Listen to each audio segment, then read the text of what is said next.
नमस्कार, आप देख रहे हैं जी बिहार झारखंड और मैं हूं आपके साथ राजेश कुमार। बिहार चुनावी मूड में है और जी बिहार झारखंड आपके लिए लेकर आया है बिहार ई विमर्श। आज हम दिन भर बातचीत करेंगे सियासी शख्सियत से और आज हमारे साथ जुड़े हुए हैं बिहार के सहकारिता मंत्री राणा रणधीर सिंह। तो राणा रणधीर सिंह जी, बहुत स्वागत है आपका जी बिहार झारखंड पर। जी नमस्कार, धन्यवाद आपको। बिल्कुल, तो सवालों का सिलसिला शुरू करते हैं रणधीर सिंह जी। और पहला सवाल इस वक्त यही है कि चुनाव को लेकर आप और आपकी पार्टी कितनी तैयार हैं? देखिए, भारतीय जनता पार्टी तो संगठन पर आधारित पार्टी है और हम लोग तो लगातार सेवा का कार्य हो, संगठन का कार्य हो, लगातार करते रहते हैं। चुनाव 5 वर्षों पर होता है और एक लोकतंत्र में एक प्रक्रिया है, तो हम लोग हमेशा ही तैयार रहते हैं। तो इस नाते हमारी पार्टी और हम सभी कार्यकर्तागण बिल्कुल तैयारी में हैं, उत्साहित हैं। और माननीय नरेंद्र भाई मोदी जी के नेतृत्व में बिहार में माननीय नीतीश कुमार जी और सुशील मोदी जी के नेतृत्व में हम एनडीए चुनाव में जाएगा और भारी बहुमत से हम जीत कर आएंगे। बिल्कुल, एनडीए चुनाव में जाएगा और जीत का आप दावा कर रहे हैं, लेकिन क्या बिहार एनडीए में सब कुछ ठीक है? क्योंकि जीतन राम मांझी के आने के बाद और एलजेपी के नेता जिस तरीके के बयान दे रहे हैं, उसके बाद तो ये सवाल यहाँ पर उठता है कि क्या एनडीए में सब कुछ ठीक है बिहार में? देखिए, ऐसा है कि एक तो लोकतंत्र की एक खूबसूरती भी कही जाएगी कि हर व्यक्ति को अपने विचार रखने की स्वतंत्रता है और एनडीए गठबंधन में विभिन्न दलों को पूरी स्वतंत्रता है कि वो अपनी बात रख सकते हैं, अपने विचार कह सकते हैं। तो उस नाते विचार आते हैं, लेकिन कहीं भी एनडीए में कहीं से कोई मतभेद नहीं है। माननीय नरेंद्र भाई मोदी जी के नेतृत्व में पूरी एकजुटता के साथ सब लोग चुनाव लड़ेंगे। माननीय नीतीश कुमार जी हमारे नेता हैं, माननीय सुशील मोदी जी हम लोगों के नेता हैं और उन्हीं के नेतृत्व में चुनाव लड़ना है। इसलिए अब जो कुछ बातें मीडिया में या चर्चा में आती हैं, तो वो बातें बड़े नेता बैठेंगे और उसको सॉर्ट आउट कर लेंगे और यहाँ कार्यकर्ताओं में और मिलकर चुनाव लड़ने में इसमें कहीं कोई दो राय नहीं है। सब तैयार हैं और एकजुट होकर चुनाव लड़ेंगे। रणधीर सिंह जी, बिहार एनडीए में सीट बंटवारे का आधार क्या होगा? किस तरीके से होगा सीट बंटवारा? और सीधा सवाल ये करें कि जेडीयू कितने सीटों पर लड़ेगी? देखिए भाई साहब, हम लोग कार्यकर्ता होने के नाते हम तो सभी सीटों पर तैयारी करते हैं। हम अपने उम्मीदवार के लिए भी और गठबंधन के उम्मीदवार के लिए भी, और हमारा लक्ष्य है ज्यादा से ज्यादा सीट एनडीए जीते। जहां भारतीय जनता पार्टी लड़ रही है वहां भारतीय जनता पार्टी के कार्यकर्ता के नाते हम लोग तैयारी करते ही हैं, लेकिन हमारी तैयारी 243 सीट पर रहती और उसमें हमारे जदयू के उम्मीदवार हों, लोजपा के उम्मीदवार हों, उसके लिए भी हम लोग समान रूप से मेहनत करेंगे। और लक्ष्य एक है और बिल्कुल साफ है कि एनडीए को भारी बहुमत से जिताना है। देखिए, वर्चुअल रैली और संवाद की शुरुआत, भारतीय जनता पार्टी आज दुनिया की सबसे बड़ी पार्टी और हम लोग इस बात को लेकर बहुत गर्वान्वित रहते हैं कि हम लोग दुनिया की सबसे बड़ी पार्टी के कार्यकर्ता हैं। और इस नाते हम लोग पूरे उत्साह के साथ, जज्बे के साथ काम करते हैं। जब पहली बार माननीय गृह मंत्री जी ने वर्चुअल रैली की थी तो अपने आप में एक बड़ा प्रयोग था और बहुत सफल रहा। और उसके बाद तमाम पार्टियां भारतीय जनता पार्टी के तर्ज पर, अपना एनडीए के तर्ज पर वो भी संवाद कर रही हैं, लोगों से जुड़ रही हैं। तो अच्छा है। और संवाद से तो हमेशा अच्छी चीज़ें निकल कर आती हैं। कोरोना महामारी के समय और बाढ़ भी चला आया, इस दोनों समय माननीय राष्ट्रीय अध्यक्ष जी का जो निर्देश और संदेश हम लोगों को मिला कि सेवा ही संगठन है और इसमें वर्चुअल माध्यम का बड़ा योगदान रहा। उसके माध्यम से हम लोग लोगों तक, ज़्यादा से ज़्यादा लोगों तक पहुंच पाए, ज़्यादा से ज़्यादा उन तक सेवा के कार्य कर पाए, उनसे बातचीत कर पाए। तो पार्टी के नाते भी और माननीय मुख्यमंत्री जी ने तो क्वारंटाइन सेंटरों पर वहाँ रह रहे प्रवासी मित्रों के साथ भी बातचीत की, उनकी तकलीफ़ों को सुना और क्या बेहतर सुविधा उनको दी जा सकती है। ये कार्यक्रम भी हुआ और बहुत सफल रहा। लोगों में, गांव में जाने पर लोगों में बड़ा उत्साह रहा कि माननीय मुख्यमंत्री जी ने इस तरह से हम लोगों की खबर ली। बिल्कुल, और भारतीय जनता पार्टी के हमारे राष्ट्रीय अध्यक्ष जी, हमारे प्रदेश अध्यक्ष जी, तमाम लोग इससे जुड़े रहे। जी बिल्कुल। लेकिन यहाँ पर एक चुनौती है बिहार गठबंधन में, आप राष्ट्रीय स्तर पर भी बड़े दल हैं, कि जो बाकी आपके सहयोगी हैं, जेडीयू हो, एलजेपी हो या मांझी जी आए हैं, इनको एक साथ रखने की कितनी बड़ी चुनौती है चुनाव में? क्योंकि चुनाव अब टाइम नहीं है, बिल्कुल सामने है चुनाव। देखिए, भारतीय जनता पार्टी का एक एक कार्यकर्ता ज्यादा से ज्यादा सीट एनडीए को दिलाने के काम में लगा हुआ है। अब सीटों पर की बात ये हम लोगों ने अपने बड़े शीर्ष नेतृत्व पर छोड़ दिया है। हमारा सिर्फ और सिर्फ एक लक्ष्य है कि एनडीए भारी बहुमत से जीते, ज्यादा से ज्यादा सीट हम जीत पाए, ये हमारा लक्ष्य है। और इसमें कहीं जमीनी स्तर पर कहीं कोई विवाद नहीं है, कोई विभेद नहीं है। बिल्कुल मिलके विकास की जो बात है, और माननीय प्रधानमंत्री जी और माननीय मुख्यमंत्री जी जिस तरह से चीज़ों को और विकास के एजेंडे को ला रहे हैं, उस पर पूरी जनता भी तैयार है। इसलिए एनडीए भारी बहुमत से चुनाव जीतने जा रही है। बिल्कुल रणधीर सिंह जी, एक सियासत में एक टर्म चलता है एंटी कार्यकर्ताओं में बहुत उत्साह है। बिल्कुल बिल्कुल उत्साह है। एंटी इनकम्बेंसी का 15 साल का जो वक्त होता है, ये फासला लंबा होता है, तो ये कितनी बड़ी चुनौती हो सकती है चुनाव में? जी देखिए, ये चीजें आपने पिछले लोकसभा चुनाव में देखा था किस तरह से माननीय नरेंद्र भाई मोदी के नेतृत्व में पूरा देश 2019 का चुनाव अपने आप में महत्वपूर्ण चुनाव है। आप एक नई परिपाटी शुरू हुई, एक सामाजिक और राजनीतिक परिवर्तन जो 2014 में शुरू हुआ इस देश में, और जिसको हम लोग कहते हैं कि नए भारत के निर्माण का काल शुरू हुआ है। और नए भारत का सपना जो हर नौजवान के आंखों में है, जो गांव में रहने वाले किसान भाइयों के आंखों में है, और जो सीमा पे लड़ने वाले जवानों के आंखों में है, वो सपना और गांव के और हर व्यक्ति के आंखों में जो उत्साह है, उसको ये विश्वास है कि नरेंद्र भाई मोदी के नेतृत्व में, माननीय नीतीश कुमार जी के नेतृत्व में, माननीय सुशील मोदी जी के नेतृत्व में, माननीय संजय जायसवाल जी के नेतृत्व में जिस तरह से हम सब आगे बढ़ रहे हैं, आप देखिएगा कि ये कोई विषय नहीं रहेगा। आज हर घर को बिजली, आज माननीय मुख्यमंत्री जी ने कहा हम चुनाव जीतेंगे, हर खेत को पानी पहुंचाएंगे, हर खेत को बिजली पहुंचाएंगे, हर गांव को एसएच से जोड़ेंगे। हमने लक्ष्य रखा कि हर सुदूर जगह से भी 5 घंटे में हम पहुंच जाएं राजधानी को। तो लोगों ने देखा है कि कैसे आज 18 घंटे 20 घंटे गांव के सुदूर इलाके में बिजली है। बिजली कृषि फीडर का काम चल रहा है। पूरे प्रदेश को हम आच्छादित नहीं कर पाए हैं, लेकिन ये हमारा लक्ष्य है। माननीय मुख्यमंत्री जी ने कहा है कहीं कहीं जहां आच्छादन हुआ है तो लोग किसान भाई देख रहे हैं कि 1 बीघा खेत के पटवन में जहां 2000 रुपए का डीजल लगता था, आज 200 रुपए से भी कम के लागत में उनके खेत का पटवन 1 बीघा का हो जा रहा है। तो ये जो चीजें हैं, ये और विकास की नई धारा, सड़कों का मेंटेनेंस होगा, ग्रामीण सड़कें अच्छी बन रही हैं। पहली बार ऐसा हुआ है कि ग्रामीण कार्य विभाग की सड़कों का बजट पीडब्ल्यूडी आरसीडी के बजट से बढ़ा हुआ है।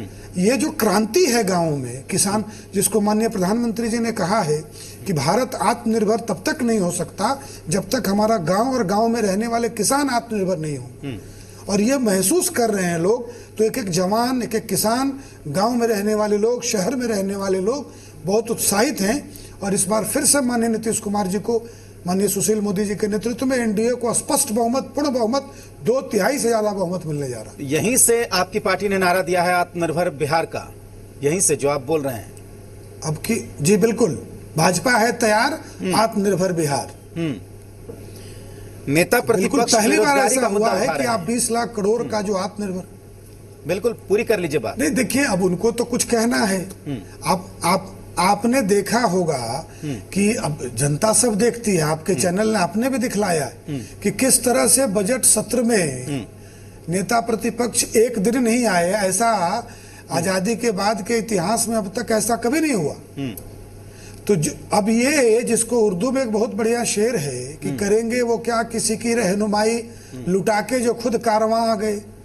भाई, लोकतंत्र में नेता प्रतिपक्ष का पद बहुत महत्वपूर्ण पद होता है। कैबिनेट मिनिस्टर का दर्जा मिलता है, और लोकतंत्र में सरकार में विपक्ष भी सरकार का महत्वपूर्ण हिस्सा माना जाता है। यही लोकतंत्र की खूबसूरती है। लेकिन जो व्यक्ति इतना गैर जिम्मेदार रहा हो, नेता प्रतिपक्ष के पद पर रहते हुए, जिसने बजट सत्र में, पूरे बजट सत्र में 1 दिन और आधा घंटे का समय नहीं दिया हो, जो इतनी गंभीर चर्चा होती है राज्य के विकास पर, राज्य के बजट पर, और उनको अचानक से चुनावी वर्ष में कुछ विद्यार्थी कुंजिका पढ़ने लगते हैं, और कभी कभी कुंजिका में किसी प्रश्न का उत्तर बढ़िया मिल जाता है। तो उसी नाते जो है, जो डेवलपमेंट को समर्पित सरकार है, जो गांवों को समर्पित सरकार है, जिस सरकार ने स्किल डेवलपमेंट की बात की है, जिस सरकार ने गांवों में रोजगार देने की बात की है, जो सरकार गांव के लोगों को स्किल्ड बना रही है, जो सरकार हर एक ब्लॉक अनुमंडल में ITI कॉलेज खोल रही है, जो सरकार हर पंचायत में ये मैट्रिक की परीक्षा और इंटर तक की पढ़ाई बेटियों के लिए और लड़कों के लिए और गरीब व्यक्ति के बच्चों के लिए करवा रही है, जो सरकार गांव-गांव सड़क बनवा रही है, जो सरकार हर खेत को पानी पहुंचा रही है, जो सरकार 18 से 20-22 घंटे बिजली दे रही है, तो जनता तो जवाब देती है लोकतंत्र में। अब माननीय नेता प्रतिपक्ष को देखना चाहिए, गांव में जाके रुकना चाहिए। वो तो बाहर बड़े होटलों में रुकते हैं, गांव में भी अब ऐसी लगा के वो रुक सकते हैं। तो ये तो गांव में बिहार के गांव की तस्वीर है कि किसी गांव में आप चले जाएं और नेता प्रतिपक्ष को लग्जरी में रहने की आदत है तो वहां AC भी लग जाएगा। जी बिल्कुल। आपकी पार्टी का घोषणा पत्र क्या होगा? जैसे पिछली बार 7 निश्चय की बात कही थी मुख्यमंत्री ने, इस बार आपकी पार्टी का अलग घोषणा पत्र होगा या जो मुख्यमंत्री नीतीश कुमार उनकी पार्टी करेगी वही घोषणा पत्र रहेगा? नहीं, देखिए, हमारे शीर्ष के नेताओं ने विमर्श करना शुरू किया है और आम जनता के बीच जाकर आम लोगों से राय लेकर और क्या सुधार। देखिए, हम लोग तो और हमारी पार्टी तो विकास को समर्पित है, गांव को समर्पित है, नौजवानों को समर्पित है, उनके विकास के लिए समर्पित है। तो और बेहतर काम या सुझाव कुछ और अगर जनता के बीच से आता है तो उसको भी हमारी पार्टी, हमारा शीर्ष नेतृत्व उसको अपने एजेंडे में लाएगा, प्राथमिकता में लाएगा। और भारतीय जनता पार्टी ने तो जो कहा है वो सारी चीज़ों को पूरा करने का काम आदरणीय नरेंद्र भाई मोदी जी के नेतृत्व में भारतीय जनता पार्टी ने किया है। तो हम जो भी वादा सरकार करेगी, डेवलपमेंट का हो, लोगों के विकास का हो, लोगों के उत्थान का हो, और कैसे बिहार ने विकास की एक लंबी यात्रा तय की, वो NDA गठबंधन में माननीय नीतीश कुमार जी और माननीय सुशील मोदी जी के नेतृत्व में हुआ है। कैसे 23,000 करोड़ का बजट आज 2.25 लाख करोड़ तक पहुंचा है, कैसे शराबबंदी जैसी चीज़ें लागू हुई हैं, कैसे गांव का, किसान का, सबका ख्याल रखा गया है। और मैं तो जैसे इस बात में हम सब लोगों का विश्वास रहता है और इसको हम लोग मानते हैं कि भारत की आत्मा गाँव में बसती है, और ये इस बात पर पूरा हम लोगों का विश्वास है कि तेरे शहर का पेट मेरी गांव की मिट्टी से पलता है, तेरे शहर का पेट मेरी गांव की मिट्टी से पलता है, गौरतलब रहे कि देश अपना गांव में बसता है।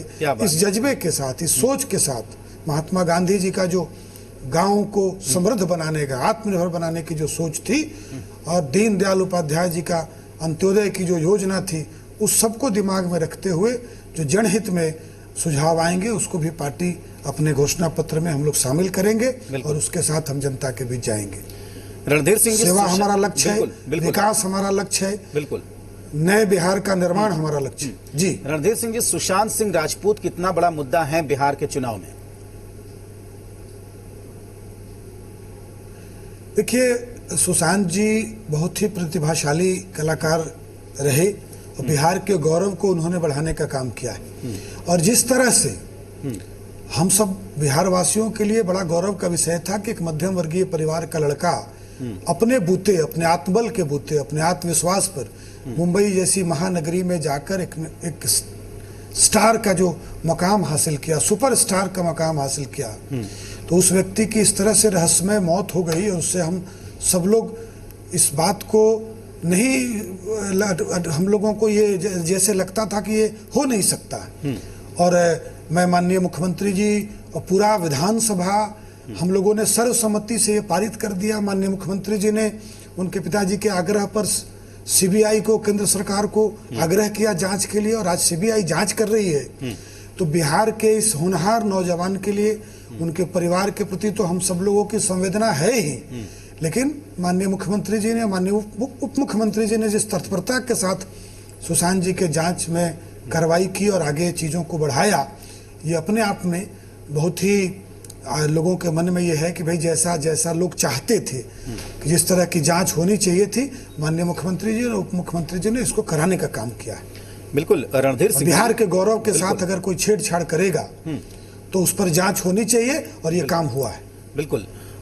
ये राष्ट्रीय स्तर पर जो उपलब्धियां हैं आपकी पार्टी की, चाहे वो राम मंदिर हो, चाहे धारा 370 हो, या फिर और जो दूसरी तमाम बातें हुई, 3 तलाक का मुद्दा हो, क्या इन सब मुद्दों की गूंज बिहार के चुनाव में सुनाई देगी या यहां मुद्दा अलग होगा?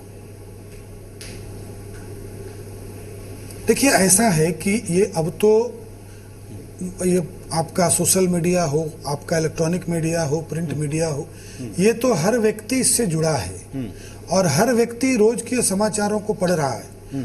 और पहले क्या स्थिति थी?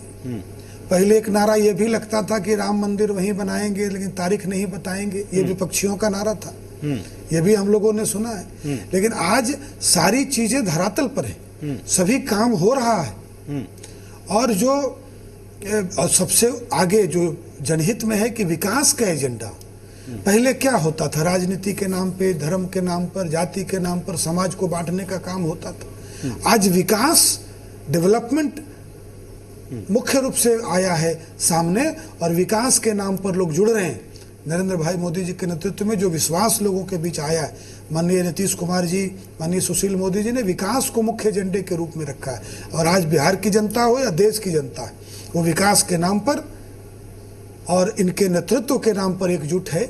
और निश्चित रूप से माननीय नीतीश कुमार जी और सुशील मोदी जी के नेतृत्व में भारी बहुमत से एनडीए जीतने जा रही है बिहार। बिल्कुल। एक सवाल यहाँ पर यह भी है कि नई गाइडलाइन चुनाव आयोग ने देखिएगा 2019 में जैसा हुआ। ये आखिरी सवाल है रणधीर सिंह जी, क्योंकि नई गाइडलाइन के तहत चुनाव 2020 में वैसा होगा, तो इसका पालन करने की कितनी बड़ी चुनौती है? क्योंकि आपको चुनाव लड़ना भी है, आपकी पार्टी को भी लड़ना है, तो नई गाइडलाइन है, उसका पालन करना कितनी बड़ी चुनौती है एक जनप्रतिनिधि और एक उम्मीदवार होने के नाते?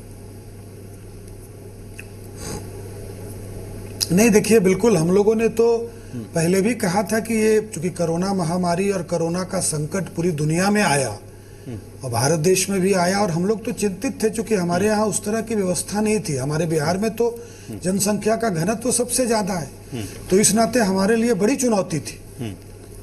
और उस चुनौती का माननीय मुख्यमंत्री जी ने जिस सूझबूझ के साथ और जिस तरह से जांच की व्यवस्था हो या जिस तरह से कोविड सेंटर्स की स्थापना हो, अस्पतालों में बेड बनाने की व्यवस्था हो, वेंटिलेटर की व्यवस्था हो, सारी चीजें हम लोगों ने किया। और फिर भी माननीय मुख्यमंत्री जी ने कहा कि चुनाव आयोग को फैसला लेना है कि अगर वो क्या फैसला करेंगे, किस तरह से चुनाव कराएंगे, कब चुनाव कराएंगे। और चुनाव आयोग ने गाइडलाइन जारी किया है, तो हम लोग तो बिल्कुल जो उनका गाइडलाइन है उसका पालन भी करेंगे और ये खुद के हित के लिए भी जरूरी है। देखिए, जान है तो जहान है, माननीय प्रधानमंत्री जी ने कहा और फिर उन्होंने कहा कि जान भी बचाना है और जहान की भी चिंता करनी। बिल्कुल रणधीर सिंह जी, गाइडलाइन का बिल्कुल पालन करते हुए मैं अपील भी करता हूं आपके चैनल के माध्यम से, हम लोग चुनाव में जाएंगे। जी बिल्कुल। चलते चलते ये आखिरी सवाल बिल्कुल ये बताइए कि क्या सीटें बांट ली गई हैं या इसकी कवायद अभी चल रही हैं? क्योंकि चुनाव ठीक सामने है। बीजेपी कितने सीटों पर चुनाव लड़ेगी? देखिए, हमारा ध्यान सीटें जीतने पर है और हर एक सीट जो भारतीय जनता पार्टी को मिलेगी, एनडीए जदयू को मिलेगी, लोजपा को मिलेगी, हर एक सीट जिताना हमारा लक्ष्य है। कितनी सीटें मिलेंगी हमारा शीर्ष नेतृत्व तय करेगा। हर सीट पर चुनाव जिताना, एनडीए का उम्मीदवार जीते, ये भारतीय जनता पार्टी के कार्यकर्ता का लक्ष्य है। बिल्कुल। और इसी लक्ष्य के साथ हम बहुत शुक्रिया रणधीर सिंह जी, हमारे साथ जुड़ने के लिए, हमें समय देने के लिए और ई विमर्श में अपनी बात रखने के लिए। बहुत शुक्रिया आपका राणा रणधीर सिंह जी, हमसे जुड़ने के लिए और बातचीत करने के लिए। तो आज हमारे साथ जुड़े हुए थे बिहार के सहकारिता मंत्री राणा रणधीर सिंह। उन्होंने बताया कि किस तरीके से चुनाव में जाने को लेकर उनकी तैयारी है, उनकी पार्टी की तैयारी है। इसी तरीके से किसी और शख्स से कराएंगे आपकी मुलाकात। देखते रहिए जी बिहार झारखंड।